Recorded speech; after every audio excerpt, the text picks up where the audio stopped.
আমি এখনো form fill up করিনি, প্রমাণ করতে হবে আমি নাগরিক কিনা, মাথায় নাকে খোঁজ দেওয়া ভালো এর থেকে। মমতা বন্দ্যোপাধ্যায় বললেন যে আমি ফর্ম ফিল আপ করিনি, করবো না যতক্ষণ পর্যন্ত না সবাই ফর্ম ফিল আপ করছে।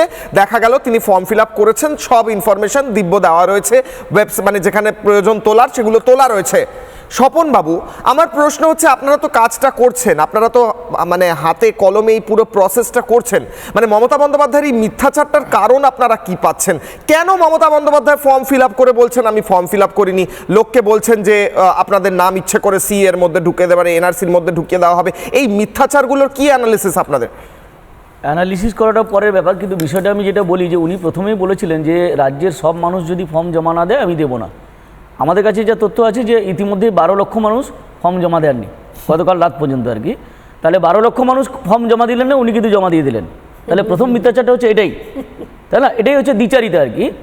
আর মিথ্যা কথার বলার যে পরাকাষ্ঠা যদি কাউকে বলা হয় সেটা আমাদের রাজ্যের মুখ্যমন্ত্রী মমতা বন্দ্যোপাধ্যায়। কিন্তু দুর্ভাগ্যের বিষয় উনি মিথ্যা কথাটা এতটা কনফিডেন্টলি বলেন, এত কনফিডেন্সের সঙ্গে বলেন যে আমাদের রাজ্যের কিছু মানুষ, রাজ্যের মানুষের একাংশ একদম পুরোপুরি বিশ্বাস করে নেন আর কি, যে না মমতা ব্যানার্জি যা বলছে এটা একটা বেদ বাক্যের মতো আর কি। তো তার ফলে উনি দিনের পর দিন ভোটে জিতে যাচ্ছেন। সেই চুরি করা থেকে আরম্ভ করে যা সব কিছুতেই দেখুন আপনি পুরো মিথ্যাচার করেছে। ইলেকশনের সময় নিজের পা ভাঙা থেকে শুরু করে ইলেকশনের সময় মাথা ফেটে গেছে বলে এই যে অভিনয়, এগুলো সবই ছিল মিথ্যাচার।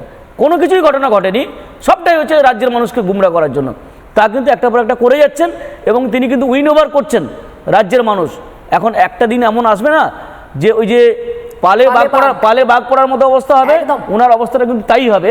কারণ হচ্ছে উনি সারা রাজ্যের মানুষকে, বিশেষ করে নিজের দলের লোককে কিন্তু বিভ্রান্ত করেছেন। আমি এসআইআর প্রক্রিয়ার আরও 2-3টে জিনিস, মানে এই মমতা বন্দ্যোপাধ্যায় সম্পর্কে যত কম কথা বলা যায় ভালো, কারণ এগুলো হচ্ছে অনেক সময় না রুচিতে বাধে। কারণ একজন রাজ্যের মুখ্যমন্ত্রী যদি এইভাবে মিথ্যাচার করেন প্রকাশ্য জনসভায়, তার উত্তরে অন্য কিছু বলা খুব সত্যি খুব কঠিন।